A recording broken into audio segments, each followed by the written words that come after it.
শ্রাবণ মেঘের ধরা। শ্রাবণ মাসে আকাশে মেঘ লাগলে তার থেকে যেমন বৃষ্টি বর্ষণ হয় বাবা, ঠিক তেমনি ভাবে রাধারানীর দুই নয়ন থেকে যেন অশ্রুপাত হচ্ছে। কি হলো? হেন কালে তথা আইল ললিতা রায় দেখিবারে তবে, সে দশা দেখিয়া ব্যথিত হইয়া তুলিয়া লইল কাছ কোলে। রায়, রায়, কি হয়েছে তোর? অমন করে কাঁদছিস কেন সখী রে? কি হয়েছে একটিবার খুলে বল। একটু আগে তোকে দিকে গেলাম, কই আগে তো এমন ছিলে না, তাহলে এখন এসে দেখছি তুই বসে বসে নয়ন জল ছেড়ে দিয়ে কাঁদছি। রাধে, বল না রাধে তোর কি হয়েছে? রাধারানী বলল, ললিতা তোরা জানতে চাস আমার কি হয়েছে? জানিস আমি গিয়েছিলাম ভাগ্যবতী যমুনার কূলে, আমি জল ভরার ছল করে গিয়েছিলাম যমুনার তীরে। কেন গিয়েছিলাম জানিস? আমি তো কৃষ্ণ বাদিনীর ঘরে বসত করি, আমার কালো মেঘের পানে চাহিতে মানা, এ বদনে কৃষ্ণ কথা বলতে মানা, নীল শাড়িখানা পড়তে মানা। জানিস ললিতা, আমি জোরে জোরে শাশুড়ি নবদিনীর ভয়ে জোরে জোরে শ্বাস পর্যন্ত নিতে পারি না। আমি যখন জোরে জোরে শ্বাস প্রশ্বাস নেই, আমার শাশুড়ি নবদিনী বলে আমার শ্বাসেও নাকি কৃষ্ণ নাম রটে। তাই আমি আমার প্রাণবল্লভকে দর্শন করবার জন্য আমি জলানার ছল করে গিয়েছিলাম ভাগ্যবতী যমুনার কূলে। জানিস ললিতা, আমি তো রাজার মেয়ে। আমার বিয়ের সময় আমার বাবা অর্থাৎ বিষ্ণু রাজা আমায় একটি সোনার কলস আমায় দান দিয়েছিল। আমি যখন ওই কলসটি কাঁখে নিয়ে যমুনায় গেলাম জল ভরতে, যখন আমি জল ভরতে গেলাম তখন আমি এক ভুবন ভোলানো রূপের মানুষকে দর্শন করলাম। কি বলছিস নাই? তারপর কি হলো জানিস ললিতা, আমি যখন ওই জলে ঢেউ দিতে লাগলাম, ওই রূপের মানুষের নয়নে যখন আমি নয়ন দিলাম, আমার হাতের কলস কখন যেন ভেসে গেল, আমি কিছু বুঝতে পারলাম না। আমি দিক বিদিক জ্ঞান হারিয়ে আজকে ঘরে ফিরে এলাম। রায়, এজন্য তুই কাঁদছিস? তুই না রাজার মেয়ে, তোর বাবাকে বললে নিশ্চয় আর একটি সোনার কলস এনে দিবে, তাতে কি হয়েছে তোর? কেন অমন করে কাঁদছিস? না ললিতা, শোনে শোনে ললিতা রে, আমার হাতের কলস ভেসে গেছে, ইহাতে কোনো দুঃখ নাই, কষ্ট নাই। এই জাগতিক জগতের কলস আমি যমুনায় ভেসে দিয়েছি বটে, আমার হাতের কলস ভেসে গেছে বটে। এই হাতের কলস ভাসিয়ে দিয়ে আমি যে আমার নয়নের কলস দুটি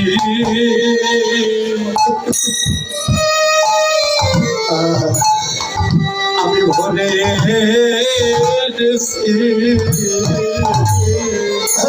সখী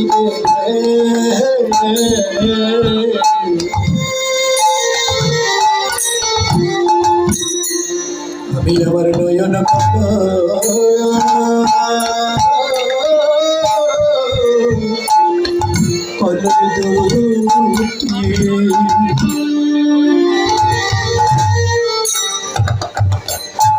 সখী ভরে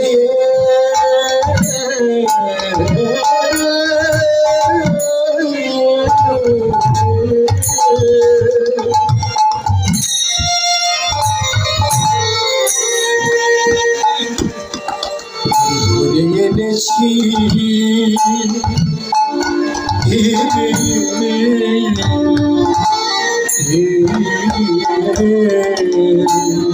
আমি গোবিন্দ রূপে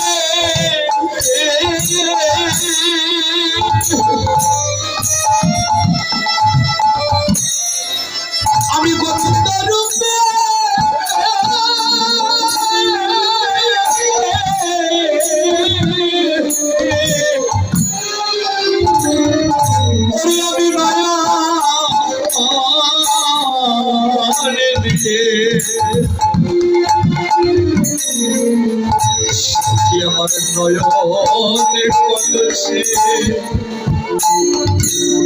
আমি ভরে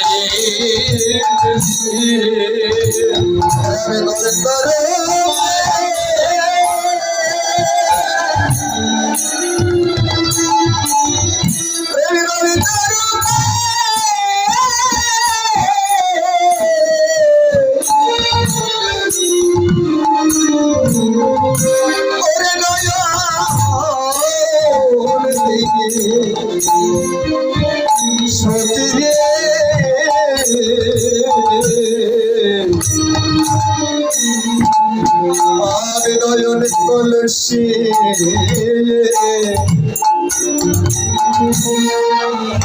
ওরে আমি ভরে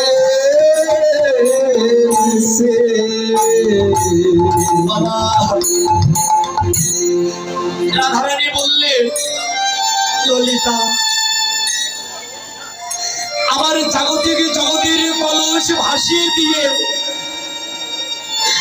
আমি আমার নয়ন কলস পরিপূর্ণ করেতে ঘরে ফিরে এসি। সত্যি বাবা, আমার ভাগ্যেও বুঝি তাই ঘটে যাবে। আমি 1 বছর আগে এসেছিলাম এই হরিবাসর। সত্যি আপনাদের মতো পরম বৈষ্ণবের কৃপায় এই বছরেও আমি এখানে এসে দাঁড়িয়েছি। আপনাদের চরণ ধুলি মস্তকে নিয়ে এই স্থান পরিত্যাগ করে বাবা আমি চলে যাব। 1 বছর থেকে আমি প্রতীক্ষায় ছিলাম। এখান থেকে যখন আমি যাই তখন কমিটির দাদারা কাকুরা আমাকে সেই দিনে বলেছিল, ভবেশ তোমাকে আগামী বছরে এখানে আসতে হবে। আমি তাদেরকে এখনো বলতে পারি না বাবা। 1 বছর ধরে আমি তাদের কথা আমার এই হৃদয়ের মণিকোঠায় আমি গেঁথে রেখেছি।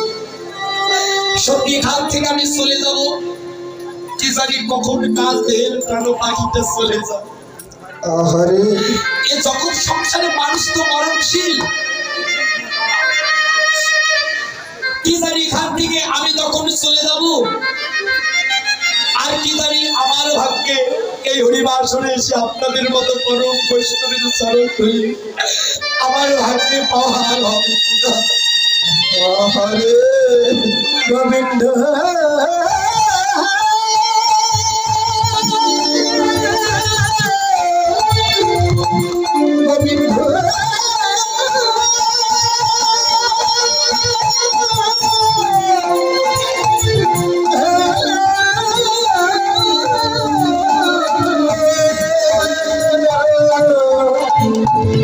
গোবিন্দ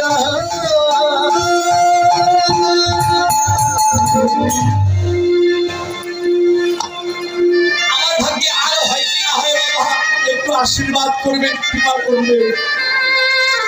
আমি এই জগৎ সংসারে যতদিন বেঁচে থাকবো আমি যেন আপনাদের মতো পরম শুদ্ধ ভক্ত, শুদ্ধ কৃষ্ণ সম্মুখী আমি যেন মধুর হরি কথা কৃষ্ণ কথা বলতে বলতে আমি যেন প্রাণ পাখিটা ত্যাগ করতে পারি।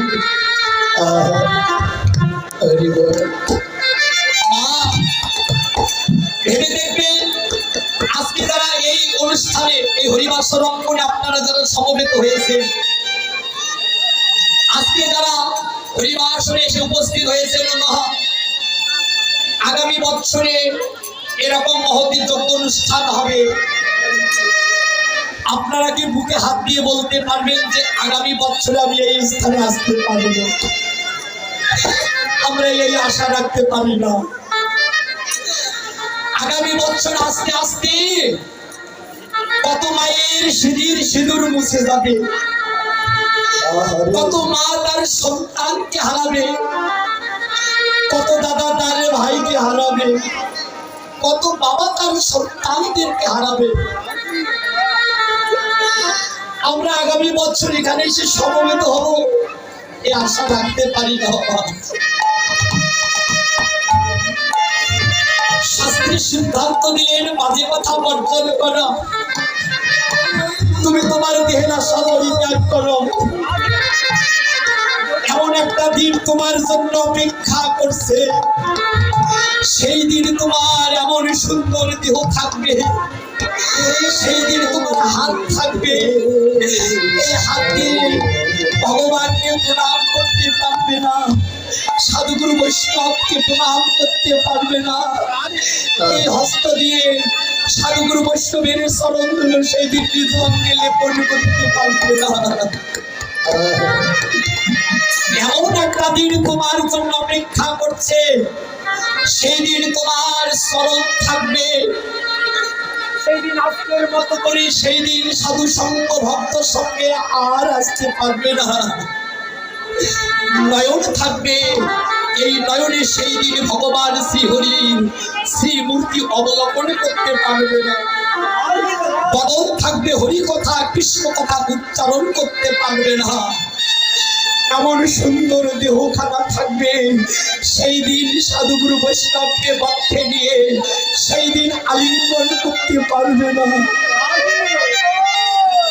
সেই দিন তোমার মস্তক থাকবে, সাধুগুরু বৈষ্ণবকে সেই দিন প্রণাম করতে পারবে না। বাবা, যেই দিন আমি এই পৃথিবীর মায়া ত্যাগ করে চলে যাব, যদি আপনারা শুনতে পান, আপনাদের শ্রীচরণে আমার একটাই বিনতি, আমি যেন সেই দিন ভগবান শ্রীহরির শ্রীপাদ পদ্মে যেন আশ্রয় পেতে পারি। আজকে গোবিন্দের রূপে নয়ন দিয়েছে শ্রীমতী রাধারানী মহা, আপনারাও নয়ন দিয়েছেন মহা। আপনারা যদি গোবিন্দের রূপে যদি নয়ন না দিতে, আজকে পথহারা পথিকের ন্যায় দিনহীন কাঙ্গাল সেজে কাঙ্গাল বিষে আজকে এই স্থানে আপনারা বসে থাকতে পারছেন না। সত্যি আপনারা কৃষ্ণ নামের কাঙ্গাল। ললিতারে, যখন আমি ওই রূপের মানুষটিকে দর্শন করলাম, ওই রূপের মানুষটিকে দর্শন করা মাত্র আমার বলতে যাহা কিছু ছিল, দেহ মন প্রাণ জীবন যৌবন কুলশীল লজ্জা ভয় আমি সবকিছু ওই চরণে অর্পণ করলাম। ললিতারে, ওরে একা ওরে কাকে করি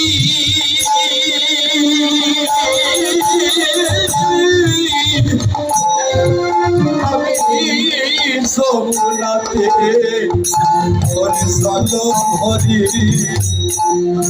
সখী জলে রবি শ্যামরা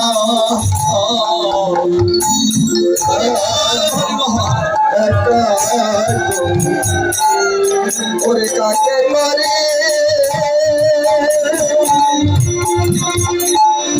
সখী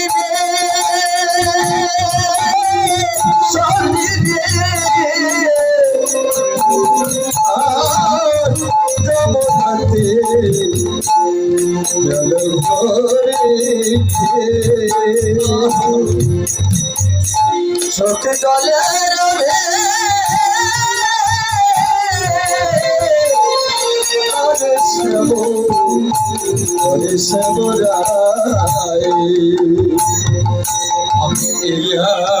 খনে দেখি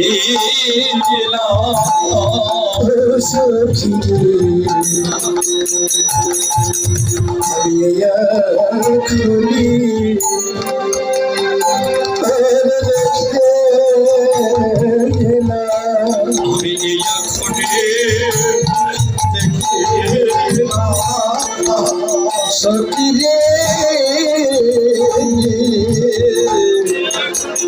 ওরে আমি এখনে ওরে দেখে গেলাম সেদিন কদম তলা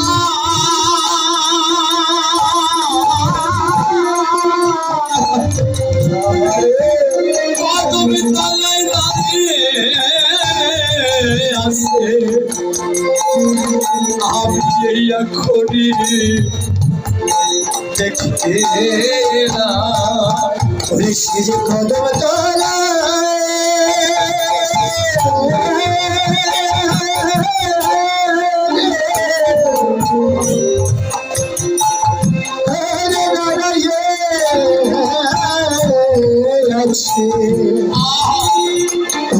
আমি সখী দেখে আমি এই এখনই দেখে এলাম কদম তলায় দাঁড়িয়ে আছে কি হবে ফুলেরও সুরাটি মাথে মোহন মুরলি হাতে কোনো কাণ্ড জলে তুমি যখন ওই রূপের মানুষটিকে দর্শন করলাম ওই রূপের মানুষটিকে ধরবার বাসনা জাগলো এই হৃদয়ে ললিতা অনেক প্রবন্ধ করি আমি ধরিবারে চাই হই তখন ধীরে ধীরে পর বানাই না পর বানাইয়া চাই আমি আর না দেখিতে পাই আকুল হইয়া জলে পৃথিবী যখন আমি জলে ডুব দিলাম তখন ঢেউ উঠল মা রাধারানী বললা যখন ওই রূপের মানুষটিকে শ্যাম সুন্দরকে ধরতে গেলাম তখন ওই যমুনায় ঢেউ উঠল এখানে তত্ত্বটা কি মা আমরা এই যে সংসার সাগরে আমরা পড়ে আছি এখানে এসেছিলাম কেন এসেছিলাম হরি ভজন করতে ভগবানের শ্রীমূর্তি দর্শন করতে ভগবানের সাধন ভজন করতে মা এই জাগতিক জগতের সংসার সাগরে ঢেউ উঠল ঢেউ আমি সাধন করতে গেলাম ভজন করতে গেলাম সুখ দুঃখের ঢেউ উঠে আজকে ভগবানের সেবা হতে আমরা বঞ্চিত হলাম ঢেউ উঠলাম ঢেউ মনে হলো কাল না পাইলাম নন্দলাম মা তাহলে আমার জীবনে কবে কোন দিন ঢেউ উঠলাম দেখুন শাস্ত্র সিদ্ধান্ত দিলেন শিশুকালে ভজে জীব কৃষ্ণ পাইবার আসে আর যৌবনে ভজে কৃষ্ণ কৃষ্ণ তোমার আসে বা না আসে আর বৃদ্ধকালে ভজে জীব শুধু জমের তরাসে হরিভজন কখন শুরু করতে হয় শিশুকাল থেকেই শুরু করতে হয় যখন দেহে পূর্ণ যৌবন থাকে ইন্দ্রিয়ের তাড়নায় আর হরিভজন কিন্তু সঠিকভাবে করতে মন চায় না কখন শুরু করতে হয় শিশুকালে ভজে জীব কৃষ্ণ পাইবার আসে যৌবনে ভজে কৃষ্ণ কৃষ্ণ তোমার আসে বা না আসে আর বৃদ্ধকালে ভজে জীব একমাত্র জমের ঘর আসে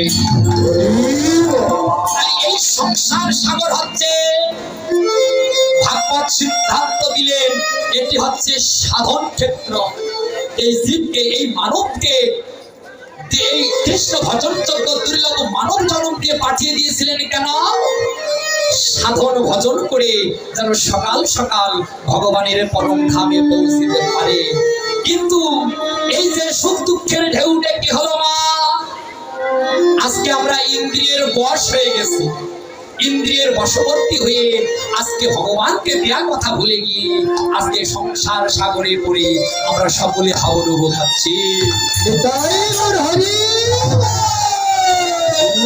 কি বললো ঢেউ হলো কাল বাবা এই ঢেউটা হচ্ছে আমার জীবনের কাল হয়ে দাঁড়িয়েছে ঢেউ মনে হলো কাল যখন ঢেউ উঠলাম না পাইলাম নন্দলাল উঠিলাম যমুনার ফুলে না দেখিয়া বন্ধুর মুখ আমি পাইলাম বিষব্দ কাঁদিতে কাঁদিতে এলাম ঘরে কেন দাসের বাণী শুনো রাধা বিনোদিনী মিশে কেন ডুবেছি জলে রায় তুমি কি জানো না বুঝিতে নারিলে মায়া জলে ছিল তোমার শ্যামের অঙ্ক ছায়া শ্যাম ছিল তোমার কদম ললিতা বলল রায় তুই যে রূপের মানুষটিকে দর্শন করেছিস তোর ওই রূপের মানুষটিকে দেখতে কেমন রে একটিবার বর্ণনা কর এবার রাধারানী বলল শোনে শোনে ললিতা রে দেখে এলাম তারে রসই আমি দেখে গেলাম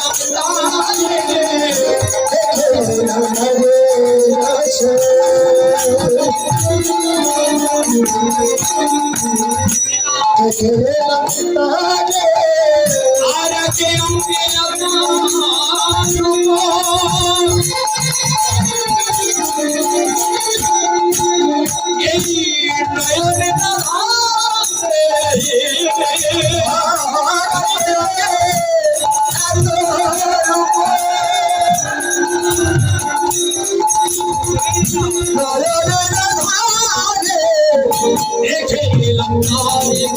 বসই দেখে গেলাম তারে দেখে ঘরে আসে দেখে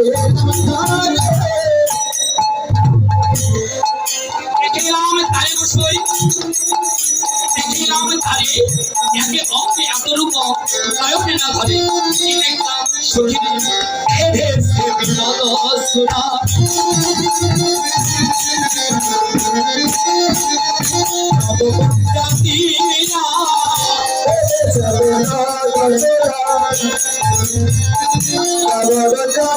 জাতিরা আলু পরে ময়ূরের কথা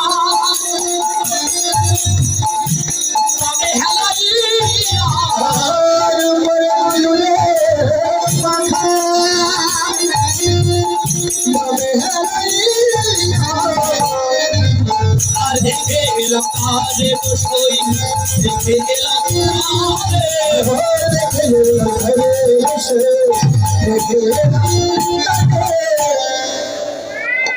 এদেশে বিনোদরা নামগুঞ্জিয়া দিয়া উপরে ময়ূরের পাখা মাপে হেলাইয়া কালিয়া বরণ খানি সপ্তরেতে মাখা আমা হতে জাতিকুল বাবার রাহি গেল রাখা গৃহ কর্ম করিবে এলাই সাদলে হ কেন দাস কহে বিষম শ্যামের লেহ জানিস বলি না ওই রূপে নয়ন নিয়ে আমার কি হলো অল্প বয়সে মনো সামরাসে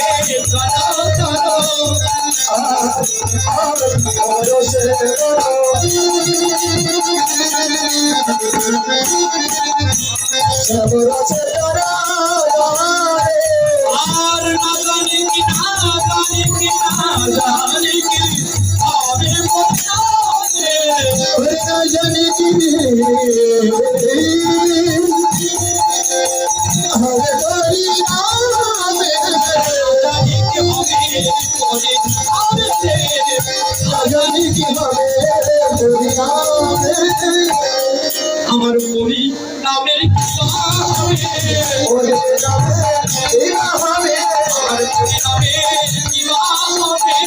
পরি নামের কি হবে আমি এই বয়সে এমন হলাম পরিণামে কি হবে এই বয়সে এমন হলাম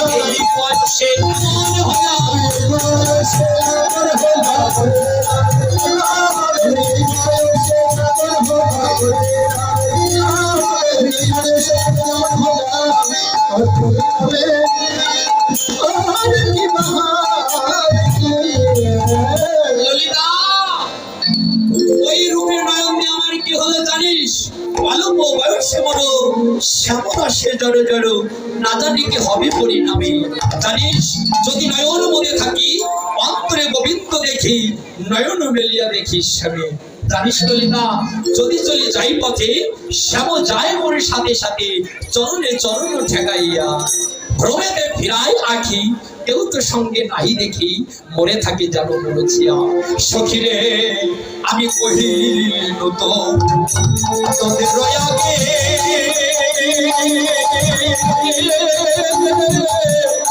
আমি রাগা পেলাম শ্যামনাকে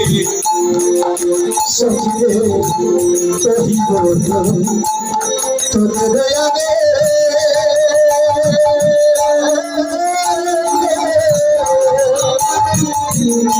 আমি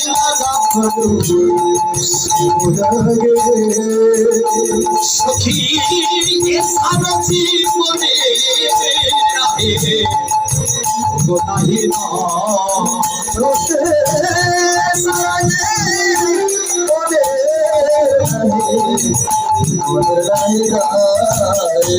ললিতা কহিনু তোদের আগে টাকা পেলাম শ্যামদাগে এসার জীবনের নাহি নাই তিল ও তুলসী দিয়া আমি সমর্পণ করি রহিয়া এই জনমের মতো রাঙ্গা পাও আমি ওই রূপের মানুষটির চরণে সবকিছু সমর্পণ করে দিয়ে আমি কি করব সংসার আমি যোগিনী হইয়া যাব জগতে পুতল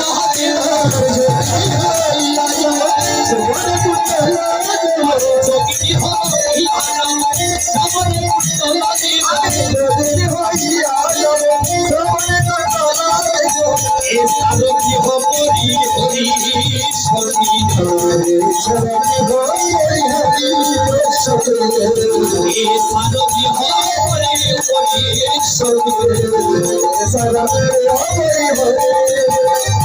আমি কৃষ্ণ নাম লব মুখে জন্ম যাইবে সুখ। কৃষ্ণ জন্ম জানিবে আমি কৃষ্ণ নাম লব মুখে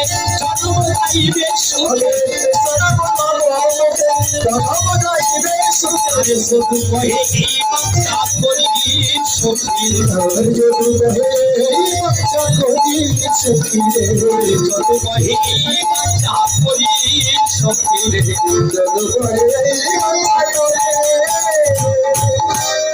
শুনে ভক্ত স্বজন আমার পিতৃমণ্ডলী, আমার মাতৃমণ্ডলী, লীলা চলাকালীন অবস্থায় হয়তো আমার অনেক অনেক ভুল ত্রুটি এবং রসভাস হয়ে গেছে। আপনারা আমার সকল অপরাধ ক্ষমা সুন্দর দৃষ্টিতে দেখবেন। আমার সকল অপরাধ আপনারা ক্ষমা করবেন বাবা। তার সঙ্গে আপনাদের শ্রীচরণে সবিনয় মিনতি, আমার এই আশীর্বাদ প্রদান করবেন।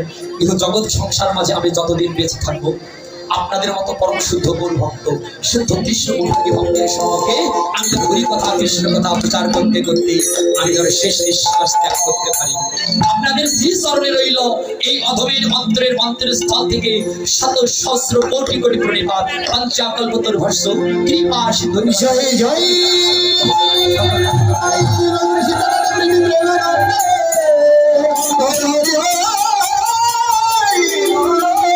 রূপবর্ণ লীলা পর্যায় এখানেই অনুরাগে রহিল। ও লীলা অনুরাগে অনুরাগে রহিল।